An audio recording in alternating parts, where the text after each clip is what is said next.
Lange nicht gesehen. In today's video, we'll continue talking about German prefixes. And why is it a continuation? Well, there are a couple of videos on my channel devoted to this interesting phenomenon already. So if you haven't already, definitely go check those out. But I bet it's been a shocker for you the moment you saw the thumbnail. Like, what is going on here, right? Umgegangen and umgangen, right? And notice I've put the stress, the emphasis, like on different places or different vowels, and trust me, it will matter, or it does matter, but you'll find out in a second. And so let me not take up much of your time. Let us straight ahead jump into today's video. Let me demystify this highly interesting morphological phenomenon in German. Los geht's! You are welcome. Bitte schön. I've been digging deeper for you, which is my favorite Freizeitbeschäftigung, leisure activity, you know. And whilst I was doing research for this video, it became clear to me that this topic is under-researched. I mean, there aren't many videos out there, there aren't any videos out there I could find, you know, just out of interest, out of curiosity. And I think it's to do something with the level of proficiency that this phenomenon is situated on, and it's really up there. So the advanced level of German, right? Zwischen C1 und C2, I would say, okay? Because when you are a beginner and also an intermediate speaker and or learner of German, you don't even notice such things. You don't even audibly perceive that there is a difference between umgehen and umgehen, right? Umgegangen and umgangen. I was recently on the phone with a lady, and I think she is Hungarian, okay, and she was constantly making mistakes, and I got the impression that she wasn't aware that she was making those mistakes. Like, one of the prefixes that we'll be talking about, it's not only it's also unter. And she would constantly say untergeschrieben. So she was talking about a contract, untergeschrieben. And I was like, stop! Stop! My ears are aching! My ears are aching! Stop! Right? Obviously, I didn't tell her. I could have said, like, referring back to my job as a DAF teacher, but I couldn't bring myself to sort of opening her eyes to these, you know, who am I? She has to learn herself, right? And like research says, people have to, you know, like have experiences and have learning experiences, then they will realize. And when they've got this, this light bulb moment, or what do you call it, right? It's got to grab your attention with both hands, right? And I think if I had told her, she would have probably forgotten, like, the next moment. Anyway, what I'm trying to say is, this topic is definitely for somebody who has been learning German for quite some time and is an advanced learner of German, but, you know, now and then are struggling with its complexities, right? And those intricate relationships, because German is a highly inflected language, we know that. Right, and there is a thing called inflectional morphology or inflectional morphemes, declensions, conjugations, right? Actually things that Chinese does not have. I'm fully aware that I digress right now, but I do it on purpose just to let you know that, for example, Chinese is not an inflected language at all, right? So it's no bother to learners of Chinese, which is not the case in German. And so let us confront this phenomenon most cautiously. Cautiously. Let me present this book to you. It's called Deutsche Grammatik by Helbig und Buscher, ein Handbuch für den Ausländerunterricht.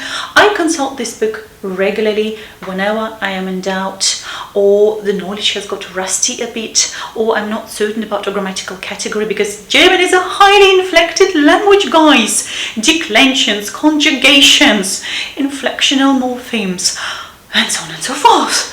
And so this book, along with the characters book in Chinese, those two are like my besties right now. They're always on my desk, always like before my eyes, so motivate me to dig deeper, which I've been doing, obviously, right?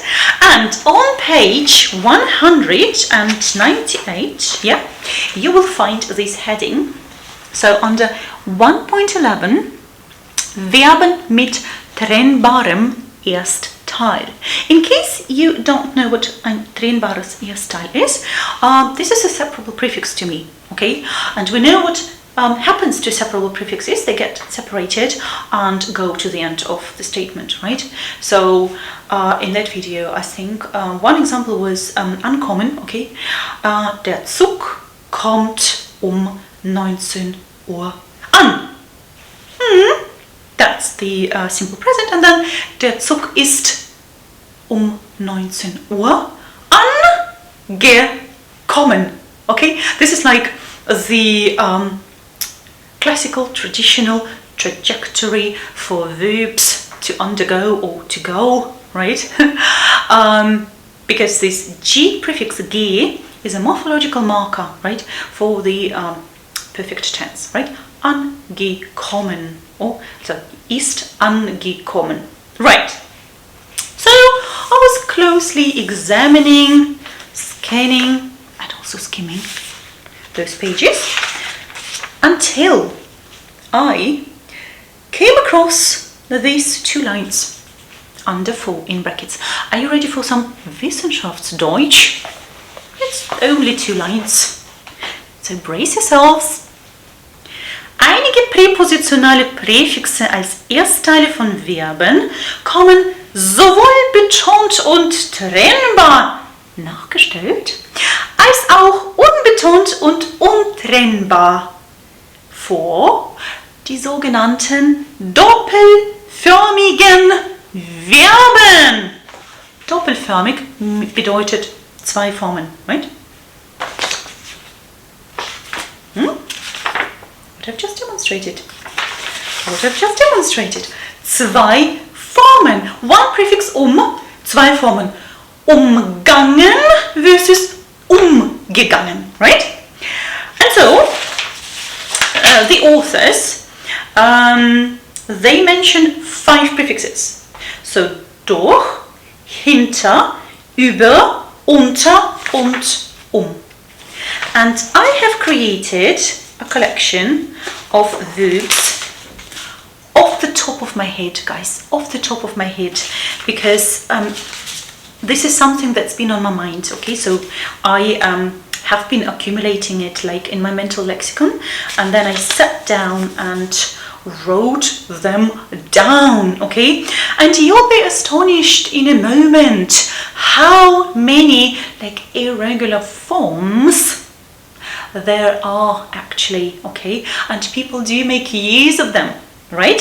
So without further ado, let us jump into the first prefix, or the first category, or the first subcategory of today's video, the prefix I've had to move to a different room because the daylight doesn't cooperate any longer. It's actually no longer day, it's late in the afternoon, it's actually evening, so Frühabend, but you know, yeah, we have to improvise, right? So we're going to kick off this video with this prefix that can bring about both forms, hence doppelförmige Verben. So the first one is umgehen. Notice the stress, umgehen, the emphasis. It's not on the prefix, is it? And it results in umgangen. More to its meaning in a second. The second one is umgehen. Why did I put the stress? Have you noticed? That's right, on the prefix umgehen, and this one results in umgegangen. I consult Duden because I love serious sources of information, and at uni I was taught that you can trust Duden, and so I'm going to type in umgehen.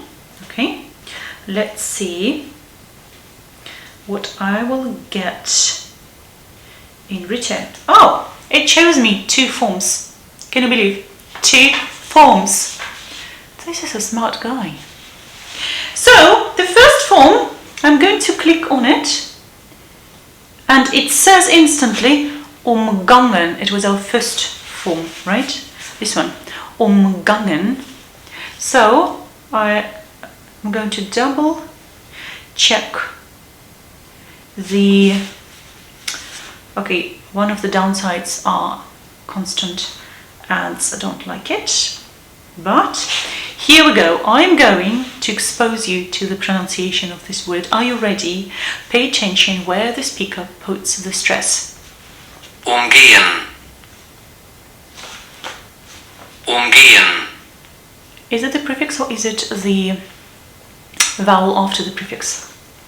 Umgehen. Umgehen. Umgehen. Umgehen. Umgehen. Umgehen, right? The stress is on the prefix. What we've learned so far, there is one prefix, that can bring about 2 forms, umgehen and umgehen. Now, the question is, are we helplessly exposed to this phenomenon, or is there a light at the end of the tunnel?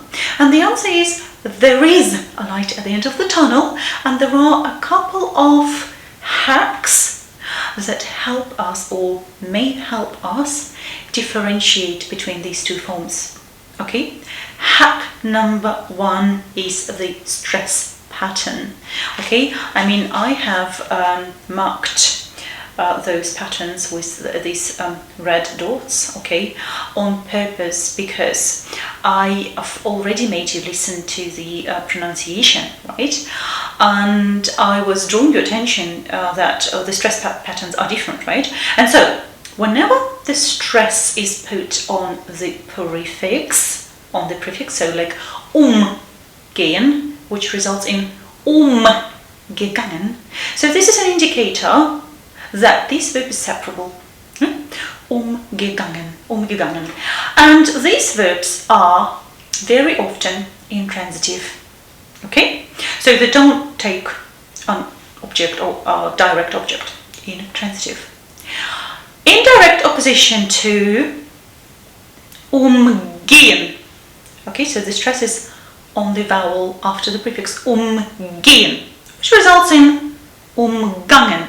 Okay, so these verbs, on the other hand, are very often transitive, so they take a direct object. Let me give you an example. Eine Krise umgehen. Eine Katastrophe umgehen. Ein Problem umgehen. Notice the the connotation, probably, yeah? So you avoid something negative, yeah? You avoid something negative. Now the past tense form. Ich habe das Problem umgangen. Ich habe das Problem umgangen. Gott sei Dank habe ich das Problem umgangen. Alright? In stark contrast to this one, what happens is, but we are actually familiar with these forms more, right? Angekommen, aufgeschrieben, aufgestanden, mitgekommen, mitgemacht, and umgegangen. The Like often example that I get to witness is, wie geht man damit Get separated. Wie geht man damit Wie bist du damit umgegangen? Wie bist du damit umgegangen? Wie geht man mit so einem Schüler Wie bist du denn damals mit dem Schüler umgegangen? Wie gehst du denn mit so etwas Notice what happens with the prefix, okay? It gets separated and the job is done, okay? Inseparable, umgangen, separable, umgegangen.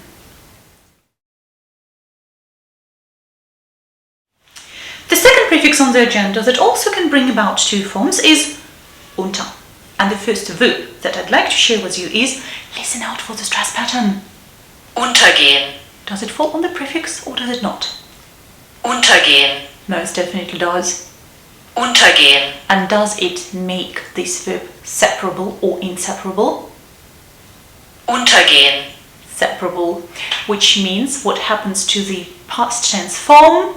Does it get this G prefix in between? It does, right? And is it transitive or intransitive? It's intransitive.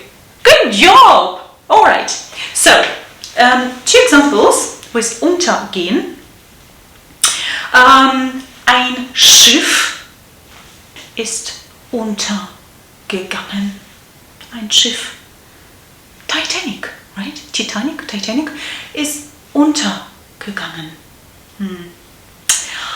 Or, figuratively, meine E-Mail ist wohl untergegangen, deswegen rufe ich Sie an, um zu fragen, ob Sie meine Bewerbungsunterlagen erhalten haben. How would you like that? Ich denke, Ihre E-Mail ist untergegangen. Okay?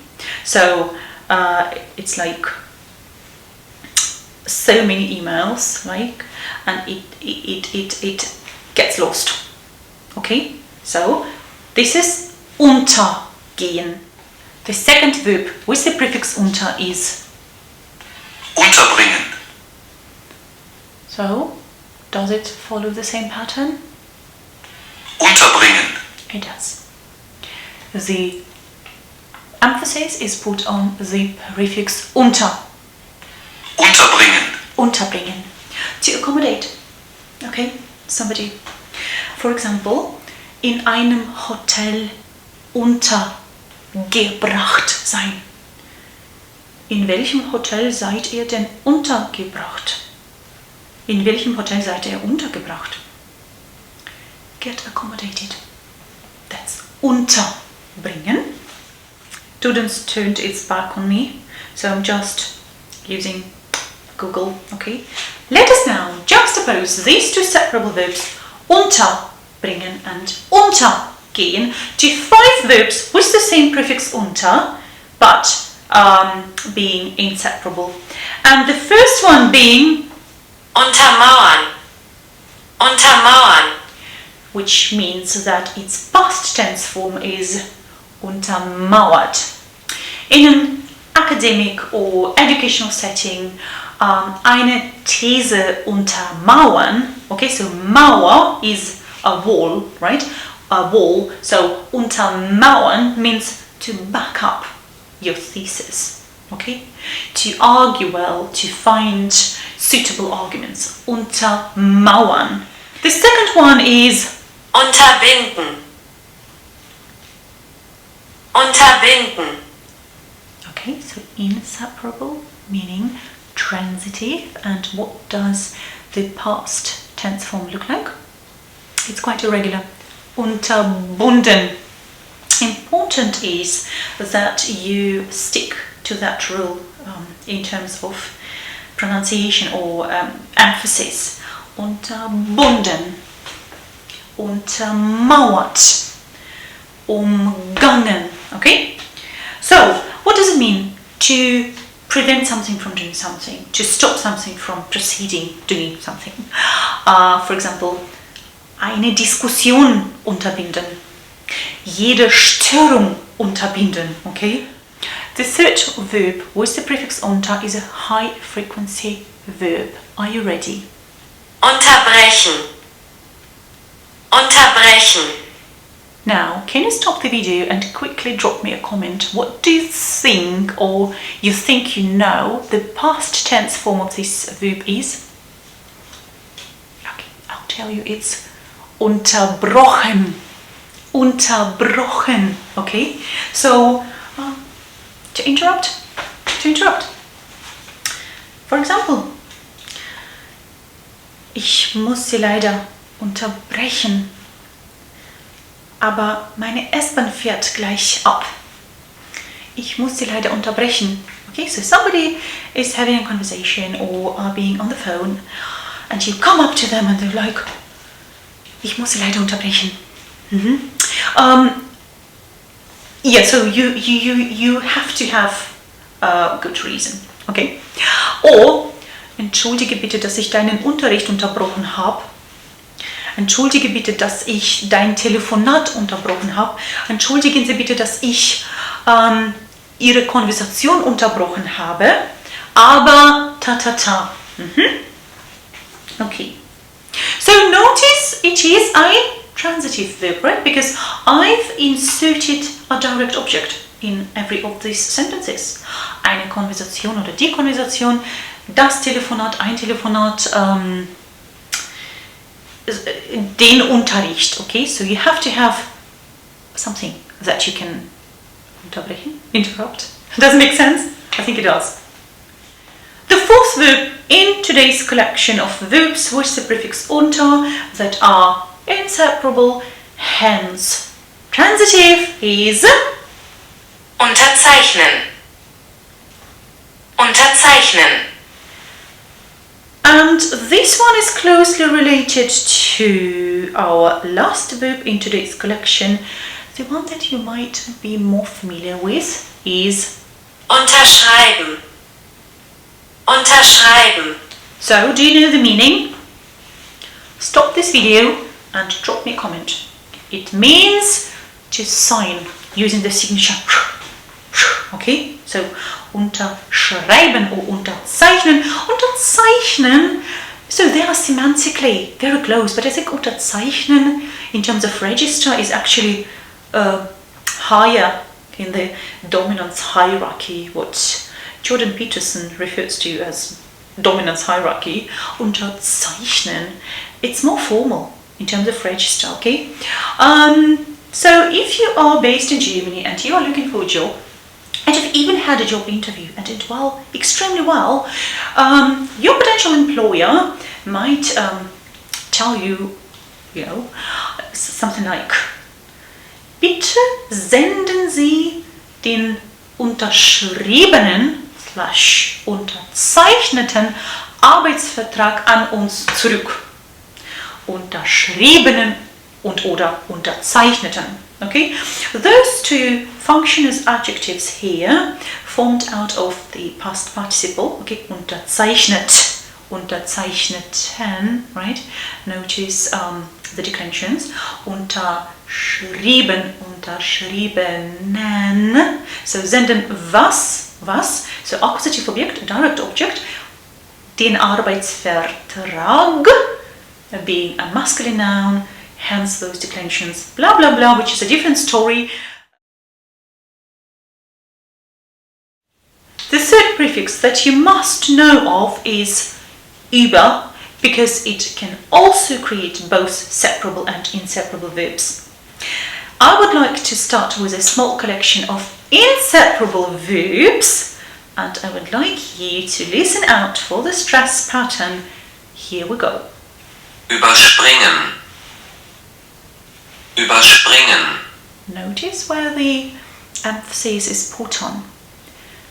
Not on the prefix, but überspringen. Überspringen. So basically means überspringen. It's used very often figuratively. Okay, so im übertragenen Sinne. For example, er hat die 7. Klasse übersprungen. Because he's so clever, high-performing student, and so on and so forth. Er hat die 7. Klasse übersprungen. Okay, so skipped. You can also skip a chunk of text. Okay, so for example, ihr könnt diesen Absatz überspringen. So go directly to the next one, because this one is irrelevant. I think what nicely teams up with überspringen is überfliegen, which you can't listen to, unfortunately. I don't know why, but I can show you. You see this? What is underlined? Überfliegen. Yeah, überfliegen. Okay, meaning the past tense form is überflogen. Okay, it's like I've skimmed the text or the book. I've skimmed it, so no close reading involved here. Ich habe das Buch überflogen. Ich habe das Buch überflogen. Kurz überflogen. Okay, just to get the main idea, like the gist. Ich habe das Buch überflogen. Okay, what's also in the league of the verbs with the prefix über being inseparable is Übersehen. Übersehen. Übersehen, meaning not having seen something. Okay, ich habe diesen Fehler übersehen. Ich habe den Fehler übersehen. Okay, übersehen. So we've had übersprungen, überflogen, übersehen. Okay, so we've had das Auge, and now comes das Ohr. Überhören. So it's got something to do with hören. Überhören. Okay, so we've had übersehen, not having seen something, and now überhören, not having heard something. Either because you were not paying attention, you were engrossed in your thoughts, doing introspection, I don't know. But sometimes because you were paying attention, but you prefer or choose not to hear something. Okay, so like you pretend not to have heard something. For example, on innuendo, like, oh, yeah, or, so eine Anspielung, or the telephone, or somebody is knocking at the door. The last verb with the prefix über, being inseparable, hence transitive, meaning taking a direct object, das Akkusativobjekt, is Überholen. Überholen. which happens on the road. Can you make out the meaning? Überholen. Overtake. Überholen. Überholt. Okay, so an example would be, hat mich überholt. Ich habe ihn überholt. Okay, so no prefix G in between, or G, that gets inserted between the, what we call prefix, über, unter, we've had so far, right? And like the rest of the word, no prefix G, because this category is inseparable. Let us now compare and contrast this small collection of verbs with prefix über being inseparable, hence transitive, so they take a direct object, das Akkusativobjekt, to just one separable verb with the same prefix über, but being separable. Are you ready? Überlaufen. The prefix is being stressed. Überlaufen. Überlaufen. So, this is an indicator to me instantly. It is a separable verb, meaning the prefix über gets separated and goes to the end of the sentence. For example, das Wasser läuft über. It's running over. Läuft über, right? So the vessel is full and it's running over. Okay, so läuft über, and in the past tense, it's das Wasser ist übergelaufen. Separable verb. We know the game. Übergelaufen. That's all. The fourth prefix that you must be familiar with, as it can create both separable and inseparable verbs, is durch or durch. And I have picked only one verb to demonstrate how unpredictable it can be. So listen out for the stress pattern. Durchlaufen. Durchlaufen. Does it follow the prefix? Oh yes, it does. Which makes it a separable verb. Hence, intransitive, right? So, durch einen Ort durchlaufen. Wir sind, so it takes the auxiliary sein to construct das Perfekt. Okay, so the past tense. Wir sind durch das Kaufhaus durchgelaufen. Wir sind durch das Museum durchgelaufen. Or I can also say, ist der Kaffee schon durchgelaufen? Ist der Kaffee schon durchgelaufen? So, is the coffee ready yet? Ist der Kaffee schon durchgelaufen? Right? In stark contrast to, listen out for the stress pattern. Durchlaufen. Durchlaufen. Which instantly makes this verb an inseparable one, meaning transitive. So it takes a direct object, das Akkusativobjekt, ein Akkusativobjekt, right? And as an example, wir haben eine Kontrolle durchlaufen. Okay? Wir haben einen komplexen Prozess durchlaufen. Okay? We have undergone.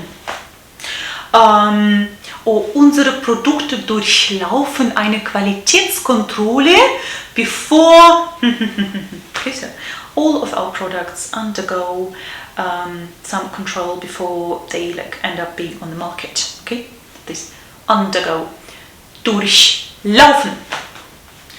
Durchlaufen. Durchlaufen.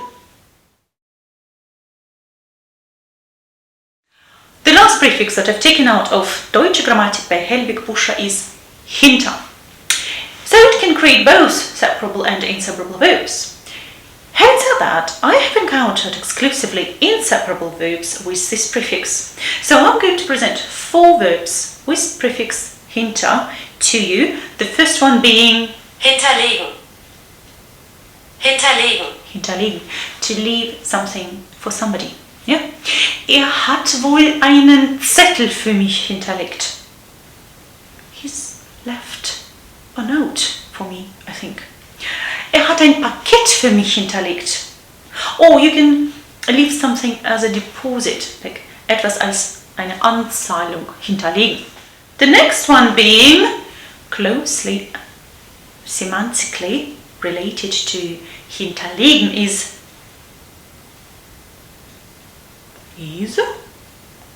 excuse me. Huh? Hinterlassen. Okay. Hinterlassen. Artificial intelligence turning their back on me. Hinterlassen. Hinterlassen. Okay, so to leave somebody a message. Hat eine Nachricht für mich hinterlassen? Hat eine Nachricht für mich hinterlassen? In one of my videos, German in 30 days, I was, I think, sharing this verb with you. Yes, most definitely. I think in that one, when we're talking about like being on the phone, auf Deutsch, okay? Right, so to leave a message for somebody, a negative meaning, which is Hintergehen. to deceive somebody. Hintergehen. Okay, so hat mich hintergangen. So we've had umgangen and now hintergangen. Okay, so to deceive somebody. Hintergehen. Also, being unfaithful. Okay, so to espouse. Hintergehen. hat seine Frau hintergangen. Okay, oder sie hat ihren Mann hintergangen. That's hintergehen. Hintergehen. And the very last one being, bear with me, something that you'd better steer clear from is Hinterziehen. especially if you're based in Germany. Hinterziehen. Now, hinterziehen perfectly collocates with taxes. Can you make out the meaning of this one? Evade taxes, tax evasion, which is strafbar in Deutschland. Steuern hinterziehen. Hinterziehen. Hinterziehen. Okay, so hat Steuern hinterzogen. Hat Steuern hinterzogen. Jetzt muss ins Gefängnis. Okay, so behind bars. Okay, because it's illegal. Okay, hat Steuern hinterzogen. Hinterziehen. Not a good idea. Not in Germany. Not anywhere. This concludes today's video. I hope it's been helpful. I've been out of habit to talk about German for quite some time because I've been documenting my progress in Chinese, but it's been on my mind, and I'm glad and excited to share these findings with you guys. So just a quick note before I go, we are not helplessly exposed to those notoriously difficult prefixes in German. We have to consciously confront those difficult instances and use the difficulty. Those are not completely random, and I've shared 2 hacks today with you guys. Okay, so listen out for the stress pattern. If the verb is stressed on the prefix, this is an indicator that the verb is separable, hence this morphological marker for the past tense, the prefix ge, gets inserted between the separable prefix and the rest of the word, right? Like in umgegangen, umgegangen, okay? If it's not stressed on the prefix, then it's an indicator that it's an inseparable verb, meaning there will never be this ge prefix in between, which results in umgangen, hintergangen, untermauert, durchlaufen, right? And so on and so forth. So take those 2 apart in your mental lexicons. This is doable. I'm not sure I've completely mastered it yet. Trust me, it's a learning process. It takes time, but time goes by, tempora mutantur, and we learn as